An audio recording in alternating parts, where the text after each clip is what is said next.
portal informativo de Fundación para la Promoción del Altruismo, institución de asistencia privada, presenta El lado humano del periodismo, un servicio de anunciación, comunicación altruista, compromiso y servicio. Hola, ¿qué tal? ¿Cómo están todos ustedes? Me da mucho gusto saludarles. Esto es Anunciación TV y tengo a una invitada especial, sobre todo especial porque es mi amiga. Una amiga entrañable, compartimos pues experiencias similares. Ella tiene una hija con mielomeningocele, yo también, y nos hemos conocido en el mundo del altruismo, entre las personas con discapacidad, como héroes, nuestros hijos. Pero sobre todo entre esas mamás de niños con discapacidad que van descubriendo pues las novedades que la vida trae consigo cuando nos manda un hijo con discapacidad y que son buenas noticias, siempre buenas noticias. Es aprender a crecer, a amar, a vivir, a pensar en los demás, a ser libres, soberanos, sencillos, en fin. Todo eso por los hijos, porque ellos son los que nos van educando en el amor.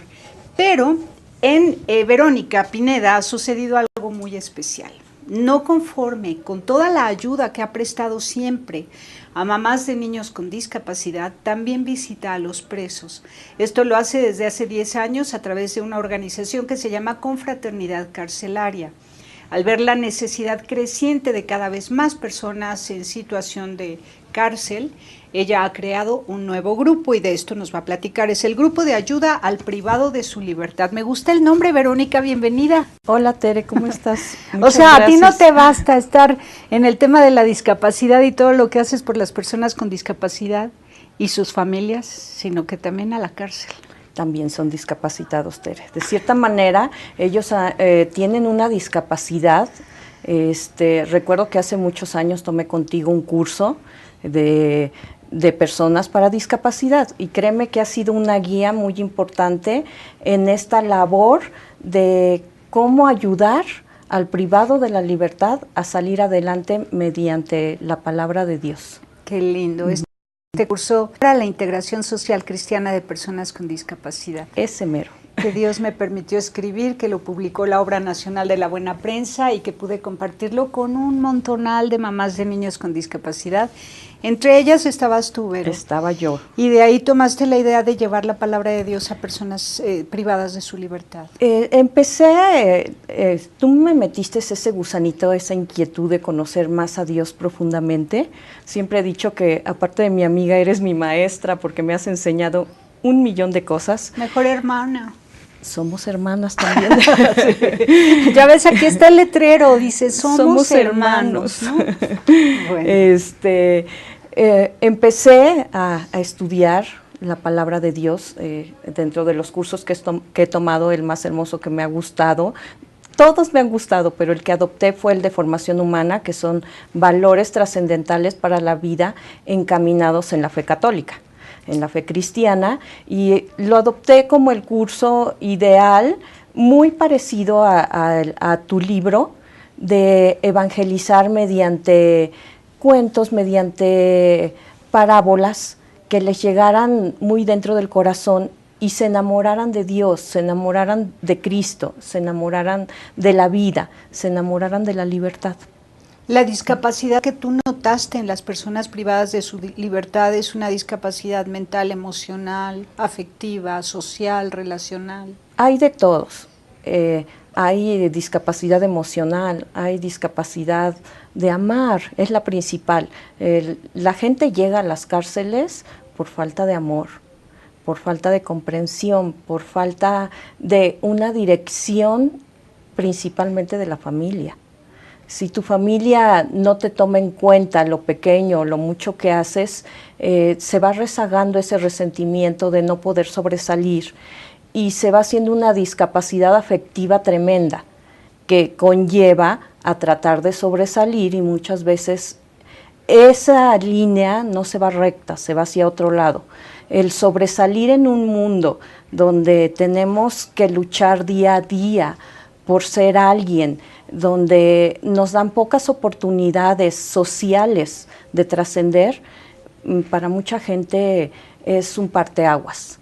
En lugar de ser benéfico, resulta peor y empiezan a sobresalir por el otro lado, por el lado del robo, de la delincuencia, de llamar la atención quemando cosas, de llamar la atención peleándome, tratando de tener un poder que no es lógico o que sobrepasa al empoderamiento normal de un ser humano. En 10 años, ¿cuántas cárceles has visitado como parte de tu labor dentro de Confraternidad Carcelaria, y cómo describirías el sistema carcelario en México? He visitado todas las cárceles de la Ciudad de México, todas, sin excepción. Describiría el sistema penitenciario de la República Mexicana como ilógico, como atrasado, como pobre, como lastimoso, incrédulo y maleado, que es lo peor de todo. Hay una necesidad de una reforma carcelaria tremenda. Ellos se dan cuenta, los directivos de esas áreas se dan cuenta, pero pues como en todo en este país, Tere, estamos atrasadísimos en cuestiones legales, hacen leyes ilógicas que no benefician en lo absoluto ni al privado de la libertad ni al dañado. ¿A cuál te refieres concretamente? ¿En qué piensas cuando nos dices leyes ilógicas? ¿En cuáles leyes, incluyendo las más recientes, por ejemplo, los juicios orales? Las leyes que dictaminan un castigo, que dictaminan si eres culpable o no, están ilógicas y cada día están peor. ¿En qué sentido? Dinos. No es correcto la manera como se están llevando a cabo. Últimamente la gente se queja muchísimo de que se le da más poder al delincuente que a la víctima. Y si lo ponemos desde un punto de vista lógico y legal, sí ha sido así. Muchos dicen que cuando llegaron los derechos humanos a los presos, se volvió al revés la cuestión. Tenían más derechos los presos que los privados de la libertad. Yo lo veo desde... A ver, tenían más derecho los presos que las víctimas. Que las víctimas, perdón. Sí. Yo lo veo desde el punto de vista, Tere, que quedaron a la par. O sea, ni tienen los derechos humanos que deben de ser los privados de la libertad, ni tienen los derechos humanos que deben de ser las víctimas. Está como a la par y lógica de ambas partes. Ha habido casos últimamente muy fuertes en los que la víctima resulta ser el delincuente y viceversa. El delincuente resulta ser la víctima. Entonces el error está en el juicio. En el juicio. En el juicio es en donde está. Pues desde que empiezan en un ministerio público, que ahí es donde llega un presunto delincuente a ser juzgado, desde ahí es donde empieza. Si el Ministerio Público no hace un expediente adecuado con todas las cosas que debe de conllevar para salvaguardar a la víctima y para castigar al delincuente, desde ahí empieza el asunto. Y entonces puede empezar la confusión y pueden sancionar a la víctima y dejar libre al delincuente, al que haya delinquido. Exactamente. No hablemos de delincuentes, sino personas que han delinquido, porque nuestra esperanza es que ellos salen de esa situación, se reconcilian consigo mismos, con su historia, con la vida y comienzan a hacer el bien. Vamos y volvemos.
Continuamos en Anunciación TV y Verónica Pineda, pues con mucha valentía nos está advirtiendo lo que está sucediendo en las cárceles en México. Todo el error comienza desde el Ministerio Público, pésimos trámites y procesos de juicio, y luego al final dictámenes que van en contra de la verdad, ¿no? Que contradicen lo que la cosa es y que castigan a la víctima y liberan a quien ha delinquido muchas de las veces. Verónica, ¿qué porcentaje de las personas privadas de su libertad en México son inocentes?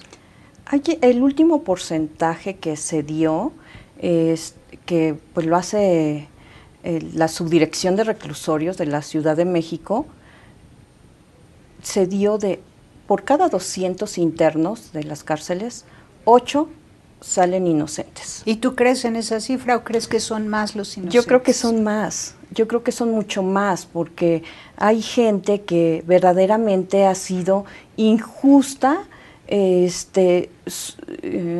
su juicio, la manera de cómo llegó. Hay gente que ni siquiera tiene un expediente. Entonces, estamos hablando de que ese porcentaje es de que salieron en libertad ya después de un juicio.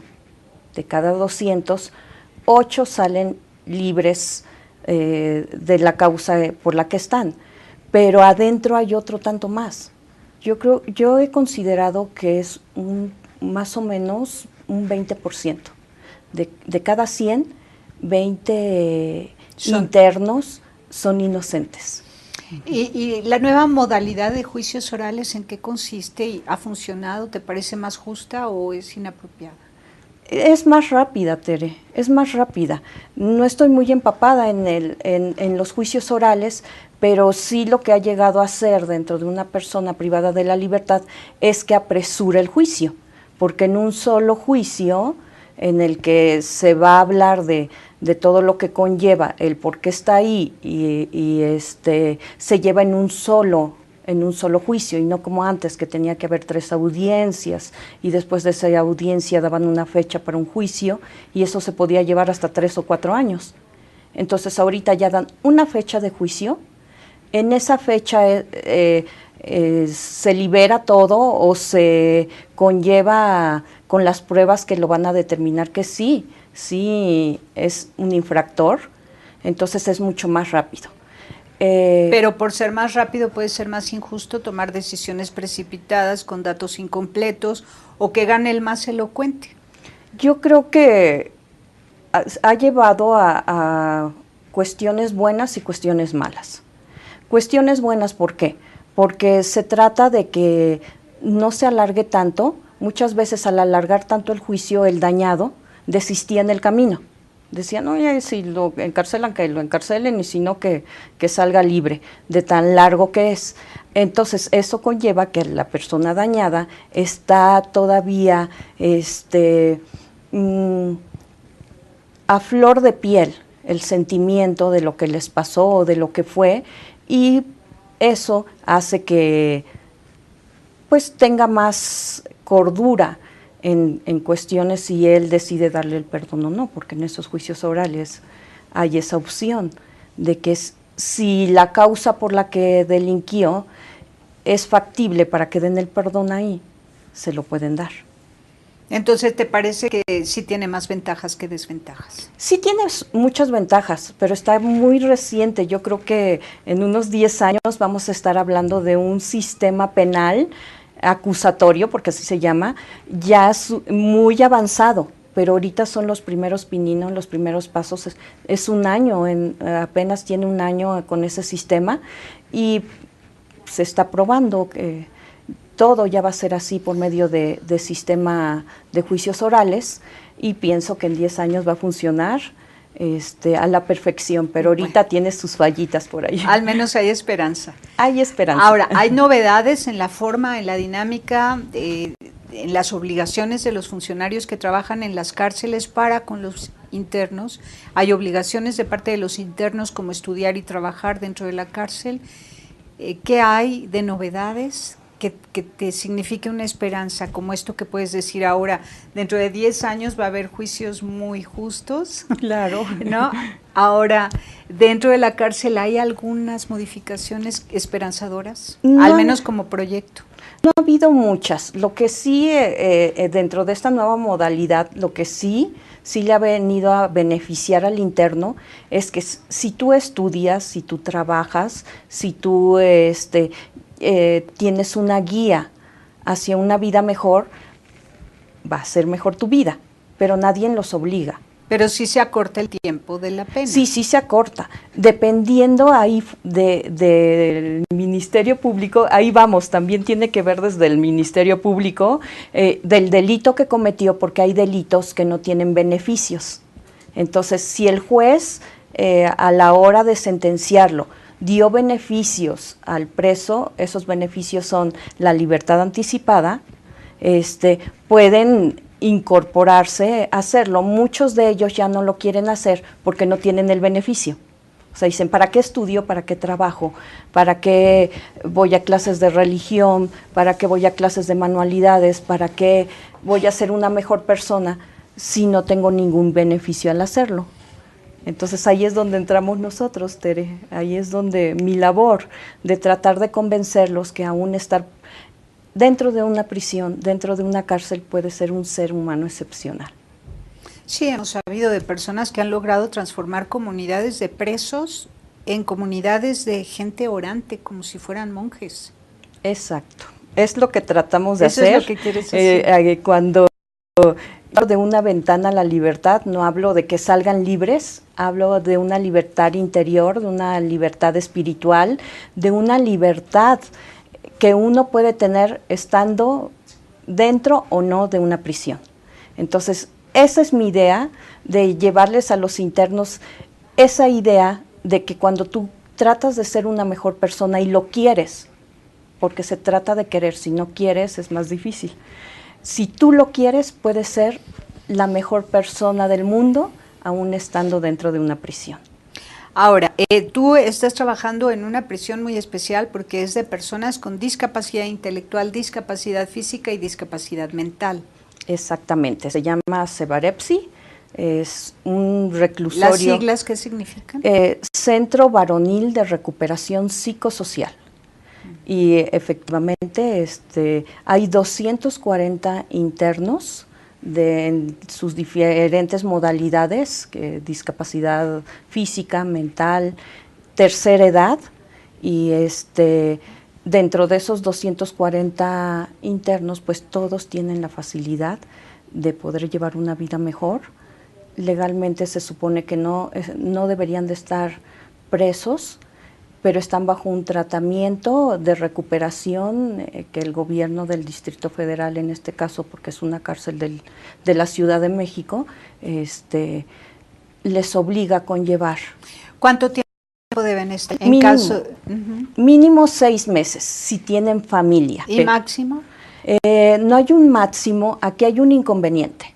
De los 240 internos, 140 están en total abandono, no tienen ni familia, ni un lugar a donde asistir, ni un lugar donde estar. Para poder salir después de esos 6 meses de tratamiento, necesitan tener un tutor, una guía, algún lugar donde estén y les sigan dando sus medicamentos, los sigan cuidando, siga yendo a clases, a su recuperación, al psicólogo. Si no hay ese tutor, no pueden salir.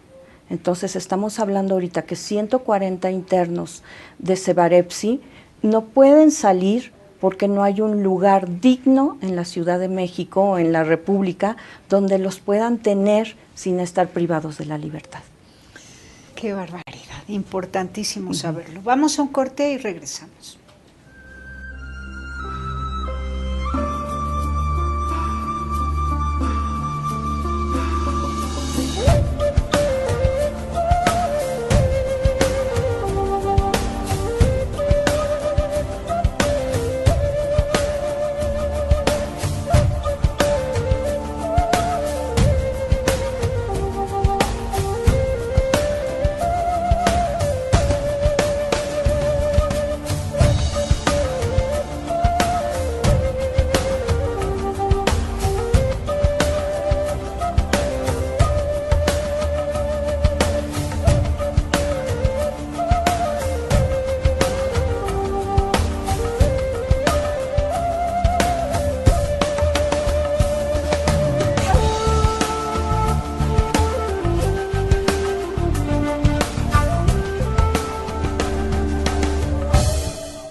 Continuamos en Anunciación TV. Qué importante saber que hay 140 personas en este espacio donde pues se intenta protegerlos y son indigentes, personas que en la calle cometieron algún delito como aventarle una piedra a alguien o como robarse un pan, personas con discapacidad mental, física o intelectual, con problemas severos, no tienen vínculo familiar, llevaban años en la calle, son imputables, dices. Ineputables. Ineputables, esa es la palabra. Legalmente esa es la...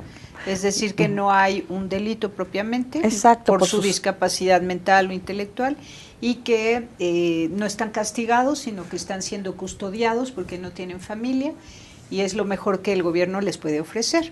Pero exacto. Bueno, Vero, ahí estás tú con ellos y eso me da mucha esperanza, saber que tú eres una gran hermana para ellos y que les llevas muchas ayudas, grupos de amigas, de amigos, de jovencitos. ¿Qué les estás enseñando a través de este nuevo grupo de reciente creación, bajo tu liderazgo, Grupo de Ayuda al Privado de su Libertad? Ya no estás en confraternidad carcelaria. Ya no es confraternidad carcelaria.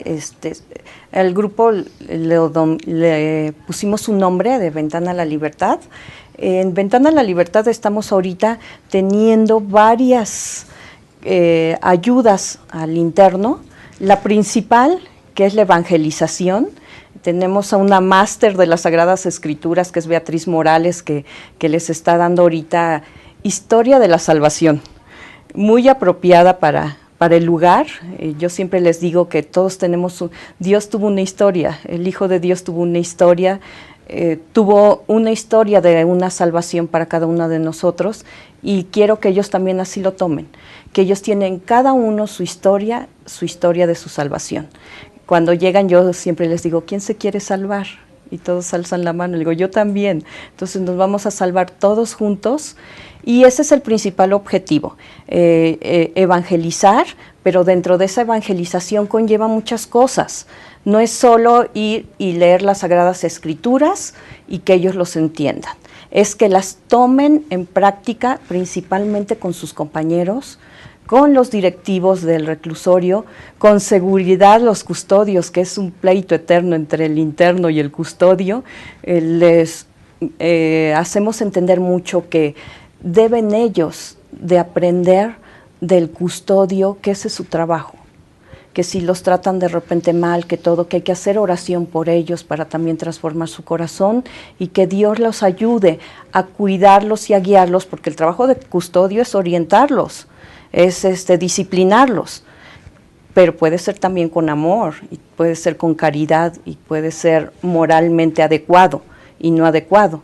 Entonces, no nada más conlleva una sola evangelización, pero el principal objetivo es que salgan a la calle con esa idea de que si yo ya tuve una salvación interna, ya mi corazón y mi fe me conlleva algo mejor, se lo voy a llevar a los demás.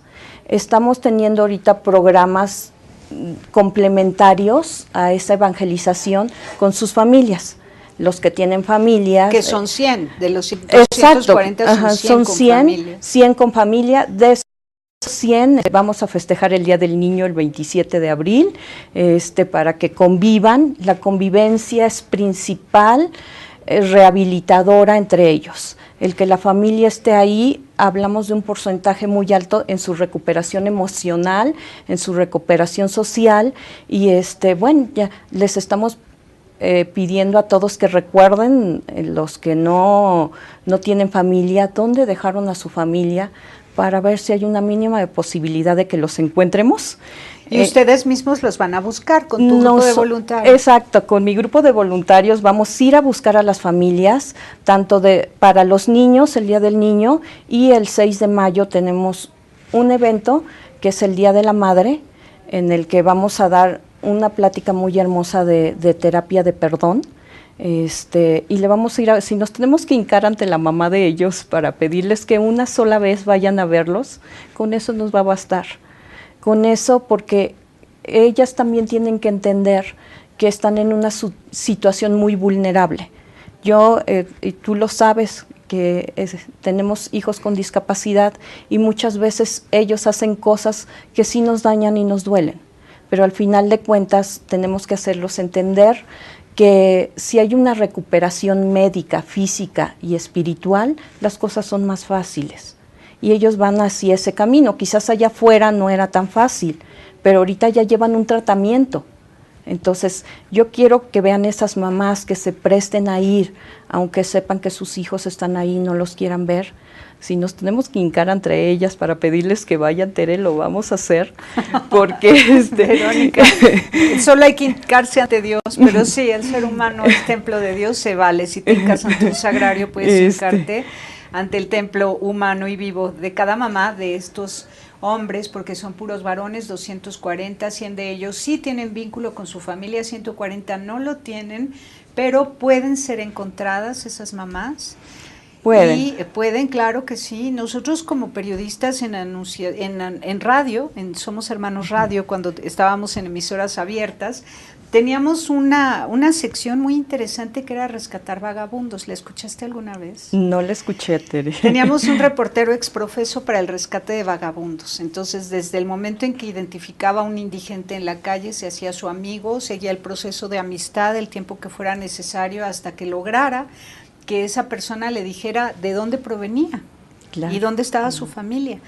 Él tenía que creerle el dato que fuera, ir con él en el automóvil acompañado de otra persona de nuestro equipo, y resulta que en el 99% de los casos era verdad que de ese lugar había salido, y los revinculaba con la familia.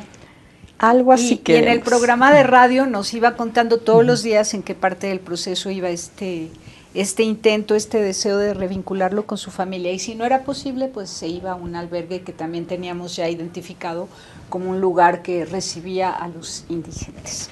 Así que lo vas a lograr, Vero, vas a lograr. Primeramente Dios, espero lograrlo. Mientras tanto, dices que están juntando dinero para que los que sí se pueden ya ir con su familia tengan el recurso para pagar el autobús, el boleto de avión. Exacto, hay muchos que son de fuera, que sí tienen familia, pero están en Tijuana, están en Sonora, están en Chihuahua. Entonces, la gran mayoría son de muy escasos recursos. La familia no se puede trasladar a la Ciudad de México a venir por ellos, porque debe de haber un tutor legal que firme la custodia del interno que va a salir. Entonces, estamos ya, hay un grupo de chavos que está dando un curso de escultura en silicón, no lo conocí, es nuevo para mí esta situación. Las esculturas que hagan dentro del reclusorio psiquiátrico, se va a hacer una exposición en la que se van a vender, y ese dinero va a ir a un fondo de ayuda para estos internos. ¿Y cuándo va a ser la exposición? Esperemos que pronto, porque van muy lentas las clases, Tere. Acuérdate que ellos tienen discapacidad y solo se dan los sábados 1 hora, entonces esperemos, ya hay unos que ya van a la mitad, esperemos que para junio te estaré contando si se logra esto. Estaremos invitados a todo México Somos Hermanos para que vayan a esa expo que va a ser con tanto amor. Y vamos, para que vaya muchas personas, lo vamos a estar replicando en nuestras redes sociales. Muchas gracias, para Tere. que se conozca la fecha, el lugar y todo, y ustedes puedan ir a comprar estas esculturas en silicón que los mismos presos están haciendo. Verónica Pineda, ¿cómo dices? ¿Ventana a la Libertad se llama? Ventana a la Libertad. Me encantó. ¿Estrenaron actividades este mes de enero pasado? Estrenamos apenas en enero, estamos recién nacidos, vamos ahí con nuestros pininos, con nuestros primeros pasos, pero no sabes, personalmente es un reto muy grande. ¿Cuántas voluntarias ya tienes contigo? Ahorita tenemos 5 voluntarias trabajando dentro del reclusorio psiquiátrico, pero pues yo invito a la gente que se una, quien quiera ayudarnos. No es necesariamente entrar, a mucha gente le da temor, escucha presos y psiquiátricos y le da un temor tremendo, ¿no? Pero el ayudar no siempre es dentro del reclusorio. Puede ser por fuera, y la verdad necesitamos muchísimas manos, muchísimas almas caritativas que quieran unirse a este nuevo proyecto. Se nos han unido también un grupo jurídico que está dando ahorita ayuda jurídica a los familiares de los privados de la libertad gratuita, y así invito a toda la gente que quieran a que se unan, no importa a lo que sea, ¿no? hay mucha necesidad. Ahora, puedes hacer vínculos desde tu organización con ADO, por ejemplo, para que ADO, que es el sistema de transporte carretero, pueda traer al familiar, recoger al preso y llevarlo de regreso a su estado. Tere, nunca lo había pensado, pero sí. Mira, gracias, Teresa. Y si ya tienes alianza con un bufete jurídico gratuito, puedes hacer también alianza con una línea de autobuses y lo vas a lograr, Verónica. Yo espero en Dios que sí. ¿Este psiquiátrico se ubica exactamente dónde? En San Mateo Jalpa, Xochimilco, está al sur de la ciudad. Al sur de la ciudad, a espaldas del reclusorio sur. Primero empezó como un anexo del reclusorio sur, pero cuando creció la población, que no son todos, dentro de las cárceles hay muchísimos más discapacitados que no han sido llevados a CEBEREPSI. Pero ahorita los 240 son los identificados, los que requerían más pronta ayuda, y decidió la subdirección de reclusorios que fuera autónomo, que fuera un reclusorio psiquiátrico, ya no un anexo del reclusorio sur, pero está pegadito en las espaldas del reclusorio sur. Al sur de la Ciudad de México, tienes 5 voluntarias, tienes un grupo de jóvenes estudiantes que están enseñando a hacer las estatuas con silicón. Liberarte se llama. Liberarte, qué bien. Verónica Pinas, vamos a estar muy al pendiente de todas tus actividades, tanto para procuración de fondos como para creación de voluntariado más grande y sólido. Exacto. En diversas actividades, y replicar todo lo que publiques en tu red social. También en Todo México Somos Hermanos Muchas Facebook, gracias. Y somos _hermanos en Twitter. Gracias, Vero. A ti, Tere. Felicidades y que Dios te siga bendiciendo. Muchas gracias. Gracias. Saludos a tus hijos. Tú también. Gracias. Pásela bien haciendo el bien. Hasta la próxima. Sí hay soluciones. Aquí, en el portal informativo de Fundación para la Promoción del Altruismo, Institución de Asistencia Privada. El lado humano del periodismo. Un servicio de anunciación, comunicación altruista. Participa en Facebook, Todo México Somos Hermanos, y síguenos en Twitter, @somos_hermanos. Es ese gusanito, esa inquietud de conocer más a Dios profundamente.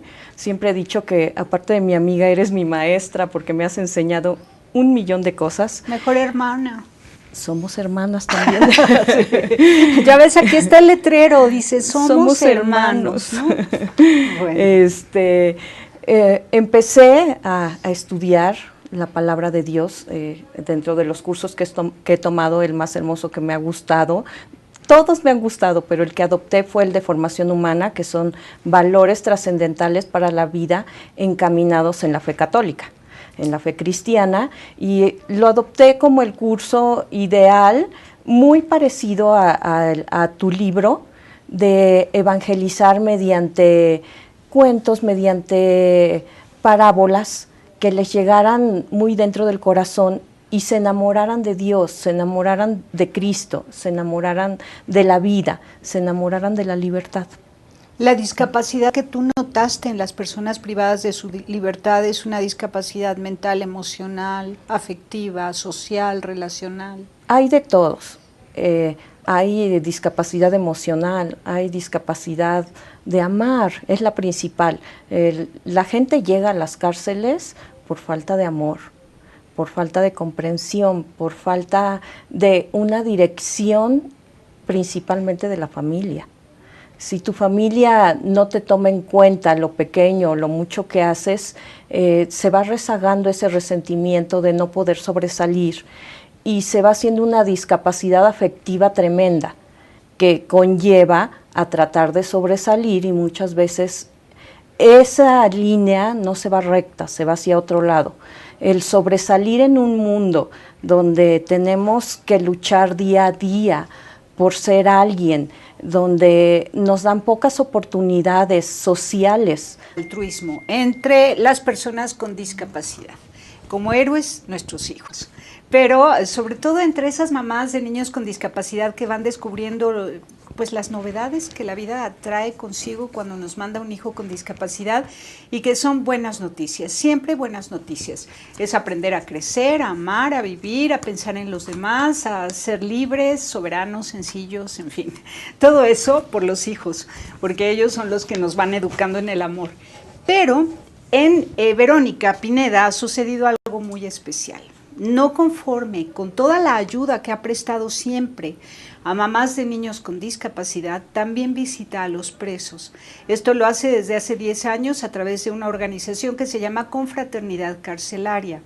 Al ver la necesidad creciente de cada vez más personas en situación de cárcel, ella ha creado un nuevo grupo y de esto nos va a platicar. Es el Grupo de Ayuda al Privado de su Libertad. Me gusta el nombre, Verónica.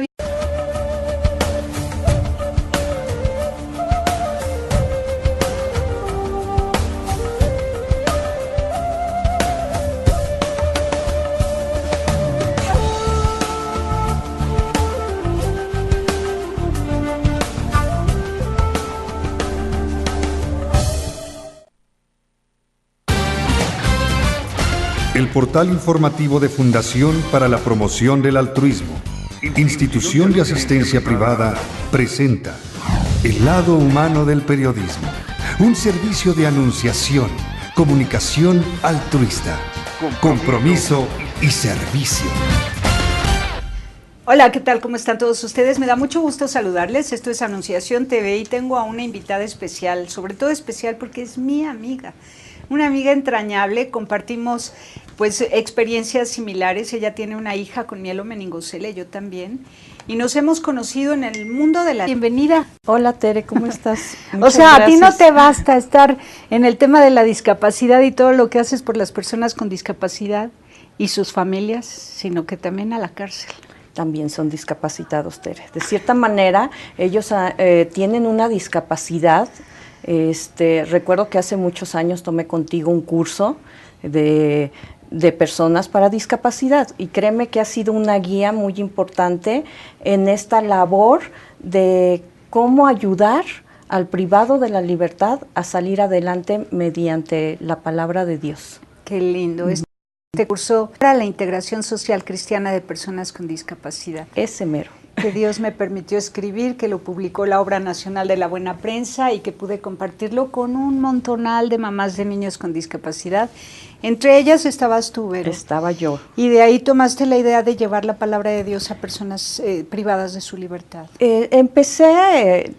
Tú me metiste